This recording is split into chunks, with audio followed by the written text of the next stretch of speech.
du'amaa jira, itti kolaafamaa jira, miillatti citaa jira. Kana hundumaa keessa darbee Oromoon as jira. Hayyaa ta'u namni viidiyoo kana ilaale waan gochuu qaba. Waan tun dubbatee yeroo darbu tokko namni dhuguma nama ta'ee dhala namaarraa uumame haadha qabu, abbaa qabu, obboleessa qabu ibiddaan akkasitti duddaa harka miilla namaa gubaa cincaa qaama kee yeroo gubattu taa'ee ilaalu nama natti fakkaatu namarraa seen uumamne. Kun immoo afaaniin jechaa jiru osoo hin taane viidiyoo gara boodaatti daawwattaniif suuraa argaa jirtan kanarraa waan hubattanidha.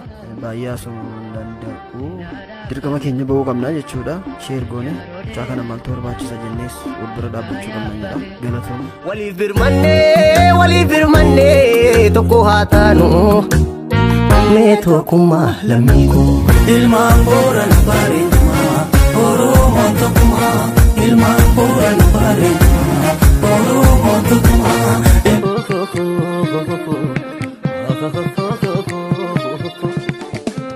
Bara dhufe dabraa hunda keessatti sabni keenya dararaa hangana hin jedhamne argaa ture, ammas argaa jira.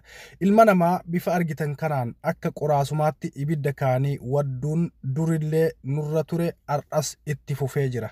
Bara mootii kennaa bara nama kennatu biyya bulchaa jira, jijjiiramni dhufee jira, biyyattiin gara guddinaatti deemaa jirti jennee yaannutti bara sabni keenya walakkaan isaa bayee itti weellisaa jirutti, itti caffaraa sirbookaan sirbaa jiru keessatti ilma namaa fuudhanii bifa kanaan ibidda keessatti wadduun maal jedhama? Ashamaa harka fuunee ilmaan Oromoo edila addunyaa kanarratti argamtan hundi keessanuu bakkuma jirtanitti nageenni koo kan kabajaa laga qaxxaamuree tulluu qaaree isin haa dhaqqabuun isiniin jedha. An mootiidha. Warroonni chaanaala kanaaf haaraa taatan chaanaala kana subscribe gochuudhaan nu jajjabeessaan gaafii koo yeroo hundaati baga nagaan gara chaanaala kanaatti deebitaniin isiniin jedha. Guyyaa har'aa bifuma argitan kanaan ilma namaa ibidda keessatti bifa kanaan qaama isaa akka asheeta boqqoollootti waddanii nyaachuu hedanii fi maal gochuu hedanii namaaf galuu baatus bifa kanaan akka argitan kanatti qaama isaa waddanii sababa artistii ta'eef, sababa afaan Oromootiin wallee walliseef, sababa ilmaan Oromootiif wantoota garagaraa barreeffama garagaraa yookaan kitaaba garagaraa barreessa jedhee yaalii adda addaa godhuuf, sababa dookumantariiwwan garagaraa barreesseef qofa ilma namaa osoo meeshaa waraanaa harkatti hin agarre bifa kanaan gadi baasanii akka asheeta boqqoollootti yookaan akka mukaatti qaama isaa waddanii alatti darbuun kana bira dabranii qaama saalaa isaa akka sanyii hin horanneef qaama saalaa isaa reebuun wanta ilma namaa irraa hin eeggamnedha.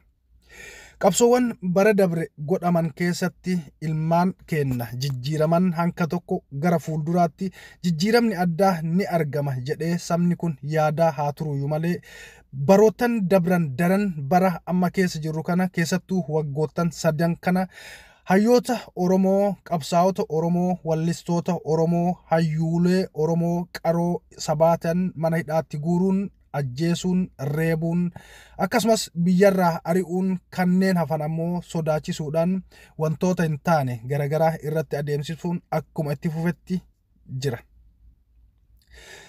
Kana walqabatee hayyoonni mana hidhaa keessatti dararfamaa jiran kan akka Jawaar Mohammad, Baqqala Garbaa fi Hamzaa Booranaa, Shamsaddiin Xaahaa fi warroonni hafan yeroodhaa yerootti sodaachisaan garagaraa akkasumas mana hidhaa cabsanii yaaliin fuudhuu godhamaa ture. Amma dura torbee dabre keessatti dhimmi kun raawwatee jira jechaadha. Isa kanarra dabree magaalota garagaraa keessatti hayyoota Oromoo, qaroowwan Oromoo warroota sabaaf mul'ata ta'an guuranii bifuma argitan kanaan qaama isaanii irratti miidhaa garagaraa geessuudhaan lubbuu isaanii hanga bahu takka rakkisanii fuudhanii bineensa bosonaatiif alatti darbaa jiru. Kun hanga yoomiitti itti fufa? Gidira saba kanarra gayaa jiru gudeedamuu haadhaa abbaa duratti, gudeedaruu daa'imaa dubartii abbaa duratti deemsifamaa jiru kan yeroo hunda argaa jirru akkuma jirutti ta'ee qabsoowwan godhaman laamshessuu fi jijjiirama dhufe kana harka isaaniitti deebisanii gara saba biraatti dabarsuudhaan biyyattii tana rakkoo biraa keessatti buusuudhaaf deemsi godhamaa jiru wanta hedduu fokkisaa fi garaa nama nyaatudha. Bifa kanaan itti fufamnaan biyyattii kana keessatti nageenyi fuuldurattis dhufuuf akka hin teenne namni hunduu ni beeka jechaadha. Garuu qabsoo sabni kun qeerroo fi qarreen biyyaa itti ifaajanii dhiiga isaanii itti dhangalaasanii itti beelanii itti dheebotanii lafee itti cabanii ibiddaan gubamanii mana hidhaa keessatti dararamanii hanga manni hidhaadhaa afaan Oromoo ta'u takkatti dhiiga isaanii itti dhangalaasanii beelanii fuudhanii namaaf dabarsanii kennan kabajatu isaanii malee iddoo hundatti saba kana dargaggeeyyii qaroo hijaa ta'an kararraa guuranii kaan gara mana waraanaatti erguun kaan akka fedhanitti kolaasanii qaama isaanii ibiddaan gubanii akka isaan sanyii hin horanne godhanii badhetti fuudhanii darbuun duris ture har'as itti fufee jira. Sabni kun gidiraa kana jalaa ba'uudhaaf maal gochuu qaba? Akka sabaatti nuti hundi keenna bakka jirutti maal gochuudha qabna? Qabsoo keenna finiinsinee fuulduratti deemsisuudhaaf finiinsuuf duwwaa osoo hin taane qabsoo kana firii itti godhanii sabni kun akka hin gidiramne, akka hin reebamne, akka biyyarraa hin ariifamne, akka bakkuma argamnetti qabanii ilmi namaa akka sangaa harreetti hin kolaafamne gochuudhaaf ilmaan sabaa bakka jiranii kutaadhaan, gandaan, lagaan, naannoodhaan wal qooduu bira kunnee akka sabaatti tokko taanee afaan tokkoon tokkummaadhaan kaanee hayyoota keenya mana hidhaarraa baafachuun hiriira garagaraa godhanii daawun jedhanii deebi'uu duwwaa osoo hin taane qabsoo godhamu osoo addaan hin kunne halkaniif guyyaa fiixeffatanii irratti cichuudhaan akka sabni kun bilisa ba'u, akka sabni kun lafa isaa irratti, biyya isaa irratti, naannoo isaa irratti hin rakkanne, akka haati hin boonne, akka abbaan ilma duratti hin boonne, akka ilma abbaa faadha duratti hin ajjeefne, seenaan kaleessa dalagaa turan har'as akka nutti hin deebisneef ilmi sabni bakka jiru hundaa ka'ee biyya keessaaf biyya alaa qabsoo finiinsee gara fuulduraatitti deemuun dirqama. Akka sabaatti kan biyya hoogganaa jiru saba keenya jedhanii warroonni yaadan warroonni hubatan jiru. Haa ta'uyyuu malee nutis namni biyya bulchaa jiru saba keenyaa miti jennee ofirraa dhiibbachuu osoo hin taane saba kanaaf faayidaa yoo hin buufne, saba kanaaf quuqama yoo hin qabaanne, haati kararratti yoo hin deenne, haati kararratti yoo hin wareegamne, ilma wareeganii haadha yoo itti waamne, bu'aan saba kanaaf argamaa yoo hin jirre, saba kanaaf namni biyyattii bulchaa jira jennu, saba kanaaf namni biyyattii hoogganaa jira jennu bu'aa takka yoo hin buufne, saba kanarratti miidhaa garagaraa uumuu fi deebisee sirna kaleessaa nurratti ijaaruudhaaf tattaaffiin godhataa jiru yookaan wixxifataa jiru ifaan ifatti mul'ataa jira jechaadha. Yeroo ammaa kana magaalotii Oromiyaa bakkoota garagaraa keessatti ilmaan sabaa qabanii fedhii isaaniitiin alatti gara mana waraanaa dirqamaan ergaa jiru. Kun namni tokko fedhinnaa isaatiin yoo deemee biyya isaatiif duule rakkoo hin qabu. Dirqamaan namni otoo fedhinnaa hin qabaanne, hawwii deemee loluudhaa otoo hin qabne, dirqamaan akka lukkuutti yookaan akka re'eetti qabanii gara waraanaa erguun kun aadmaleedha. Kun safuudha. Saba keessaa sabaaf sablammoota jiran keessaa taargeetiin godhamee kan gara waraanaatti magaalota keessaa guuranii gara lolaatti ergaa jiran saba Oromooti. Kun maaliif akka godhamaa jiru naaf hin galu jechaadha. Warroonni dubbiin kun isiniif galee bakkuma jirtanitti obboleewwan keessan sa'aatii hin taane ala keessa akka hin deemne, yeroo barbaachisaa hin taaneen alatti magaalota keessa akka hin deemne gorsa dabarsitanii fi akka fedhinnaa isaaniitiin ala gara lolaatti hin darbatamne gochuun dirqama lammummaa kennaa bayuun waan nu hunda irraa eegamu jechaadha.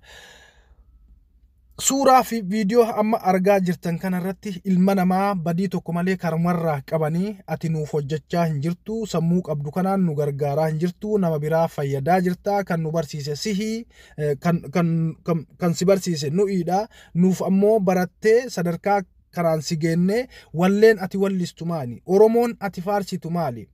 Dokumentariin ati nurratti hojjettu kamaaliiti jedhanii ilma namaa kararraa qabanii bifa kanaan akka asheeta boqqoollootti yookaan akka mukaatti qaama isaa waddanii fuudhanii bineensa alagaatiif badhetti darbuun wanta hedduu fokkisaa fi wanta ilma namaa irraa hin eegamnedha.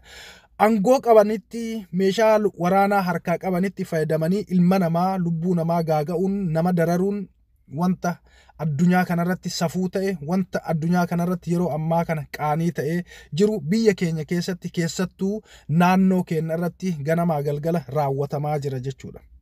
Akkuma quba qabdan Wallaggaa fi Boorana keessatti yeroo ammaa kana saba keenya irratti rasaasni roobaa jira.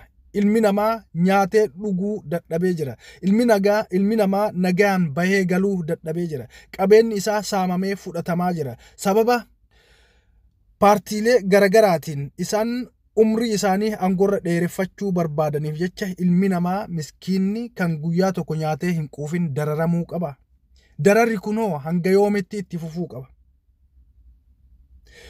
Akka sabaatti nuti tokkummaadhaan kaanee qabsoo keenya fincifannee tokkummaadhaan kaanee amantiidhaan kutaan lagaan gandaan gosaan naannoon osoo waliin hirre tokkummaa keenya cimsinee kaanee qabsoo goone kana fiixa baafnee firii itti goonee hayyoota keenya mana hidhaatii baasuudhaan qeerroo fi qarreen saba manaan alatti akka hin hidhamne akka hin ajjeefamne gochuun dirqama saba kanaati jechaadha.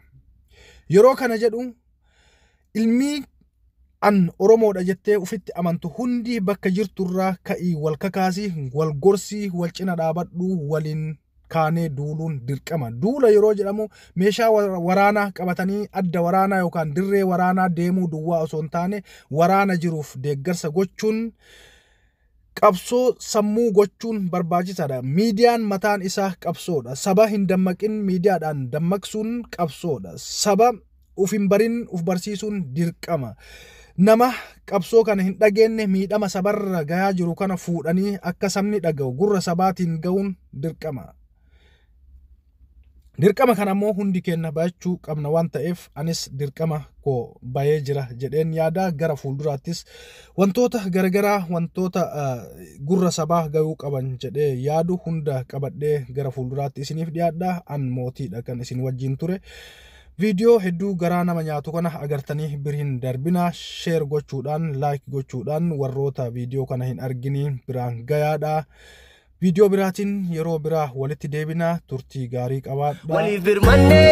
Waliif hirmannee tokko haa taanu mee tokkummaa lammii koo ilmaan Boorana bareedumaa Oromoon tokkummaa ilmaan Boorana bareedumaa.